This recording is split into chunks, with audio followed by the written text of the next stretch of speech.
Hello everyone and welcome to another edition of Classic Gamer 74, episode 83.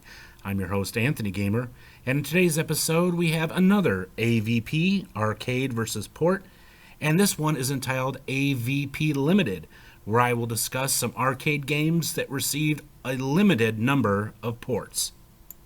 Let me start off by saying that I am not going to be discussing homebrew ports, such as Mappy, that you see on your screen, that was programmed by John Champeau, an award-winning homebrew port, I might add. I'm going to be discussing ports that came out around the time that the arcade games themselves were released.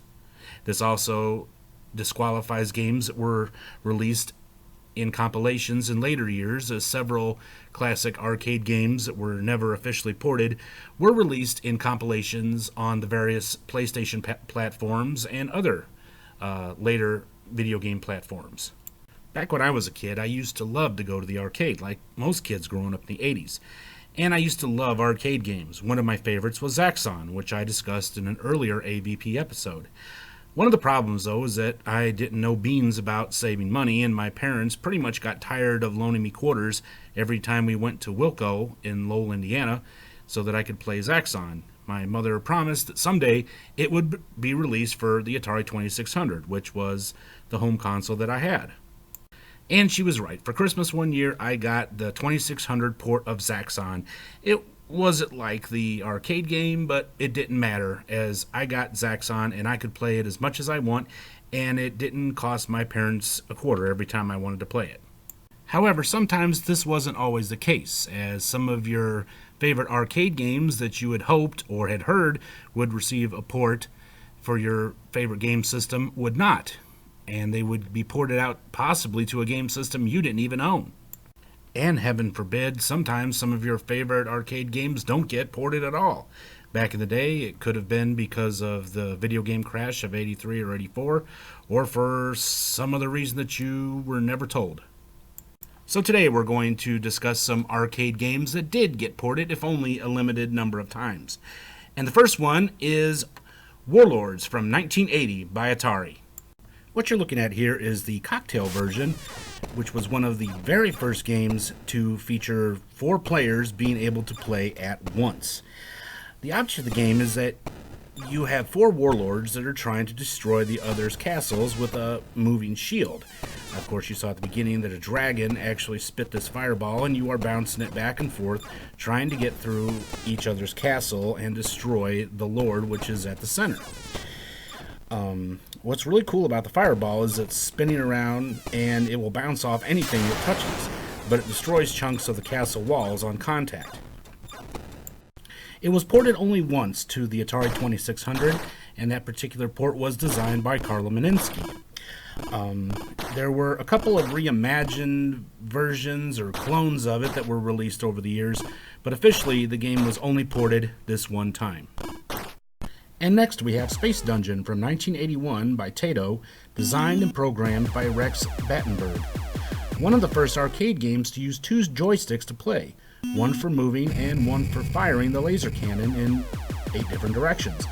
Each level has 36 rooms, 6x6 grid, collect space treasures, fight off hostile aliens, and get out of each level by getting to the room with the collect bonus cube. If you are killed before you get out, you drop all of your treasures where you died. A year later, the game was ported, but only once, and that was for the Atari 5200. It came with a special dual controller holder so that you could play like the arcade, as once again, just like the arcade, you needed 2 joysticks to play it. A few other differences: the objects are larger and the aliens are less aggressive. Also, the 5200 player's guide that came with it featured the background story about what was really going on in this game. So I have to say honestly that I enjoyed the 5200 port. However, I think the main reason this game was only ported this one time and never again was because of the fact that most people did not like having to use 2 joysticks on a home port. In arcade it's very different, but you know. And next up, from 1982, we have one of my personal favorite games of all time, that is Reactor. It was designed by Tim Shelley. This was the first video game that gave credit to its developer on the title screen. Now, this was a trackball game in the arcade. And what you are doing in this game is you are trying to destroy rogue particles in a nuclear reactor. Touching the sides of the side walls means death to you and to them.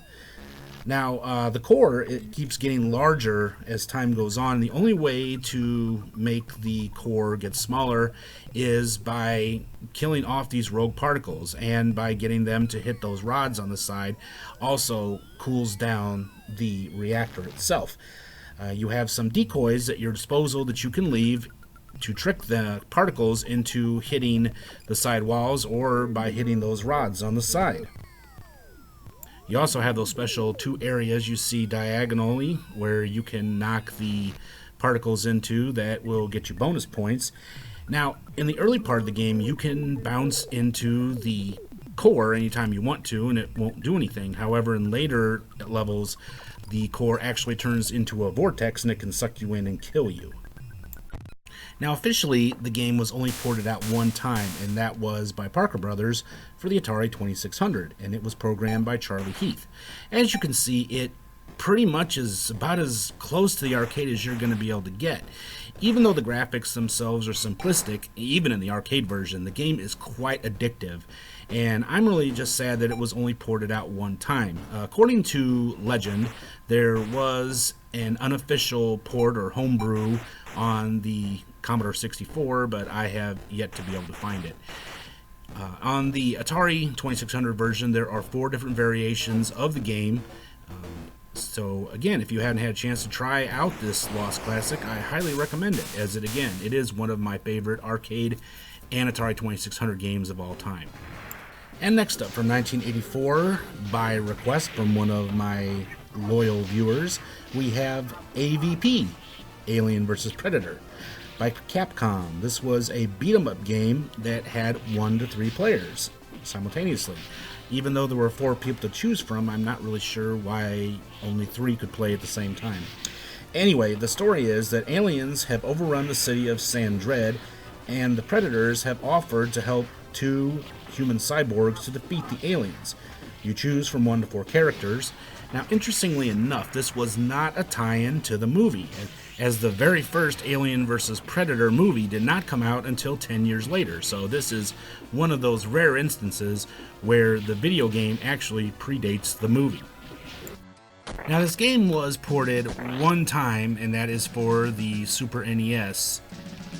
Sort of. It wasn't an exact port, I wouldn't call it, as the only thing it really had in common with the arcade game was the name itself, as in this game you are the Predators and you're going around killing the aliens. That's about the only thing it has in common with that arcade game itself. Now, a version of it was supposed to be ported to the Sega Genesis, the Sega 32X, which was an update of the Genesis. However, it was canceled along with several other games. I have not been able to locate the ROM of it. If any of you have it or have played it, let me know. I'd like to hear what the Sega Genesis version was like as compared to this official port. Next up, from 1982, we have Satan's Hollow from Bally Midway. It is a fixed shooter game designed by Bill Adams. It uses the same fighter controller joystick, built-in trigger, as Tron. In this one, you must shoot formations of gargoyles in order to pick up pieces of a bridge in order to fight Satan. As good of a game as it was, and as popular as the game was, it was actually only ported out officially 2 times. This, what you are looking at right here, is the Commodore 64 port, and this is the port for the Atari 8 computer. According to rumors, there is a prototype floating around somewhere that was made for the Atari 5200, but I have yet to see it. And there are also rumors that one of our favorite homebrew programmers is planning on making a homebrew of this game for the Atari 2600. So stay tuned. Next up, from 1983, we have a Rock and Rope. This was a platformer game from Konami, designed by Tokoru Fujiwara. The player in this game, who is an anthropologist or archaeologist or somethinologist, uses a flashlight and a harpoon gun to ascend a series of rocky platforms in a Lost World type scenario to reach a phoenix bird. You have man-sized dinosaurs and cavemen which are trying to stop you. And now your power-ups are phoenix feathers and phoenix eggs. Go figure. As much fun as the game was and as popular as it was only ported out twice, and neither of the versions were really anything to write home about. This is the ColecoVision version that was released in 1983. Myself personally, I didn't like the colors, and as many of you know, I'm not really a big fan of the ColecoVision controller, so I really wasn't that crazy about this particular port. And here is the Atari 2600 port. As you can see graphically, it's nothing special. However, like a lot of games for the 2600, the fun factor is really high. What I was really surprised about that this game was not ported to the Intellivision. Usually back in those days, it was common practice that when an arcade game would be ported, it would be ported to at least all three of those systems. However, there was not an Intellivision version, just those two. Next up, from 1981, we have Solar Fox by Bally Midway. This is a space action game where you are piloting a spaceship through a series of solar cell matrices inside a rack. You dodge fireballs from sentinels, and the faster you clear a matrix, the more points you get. There are 26 different solar cell matrices shapes. Every 5 is a challenge rack, where you have no fireballs, but you have a particular time limit. And if you complete all of the challenge racks, it will spell out the word Helios. I first played this game in the early 80s, believe it or not at a arcade, but at a local pizza joint in my hometown that was called Pizza King. And I really enjoyed this game. Strangely enough, as much fun as this game was, it was only ported 2 times. Now, what you're looking at here is the Atari 2600 port. As you can see, the matrix isn't really there. You only have 2 sentinels firing on you, but the game play itself is pretty much the same.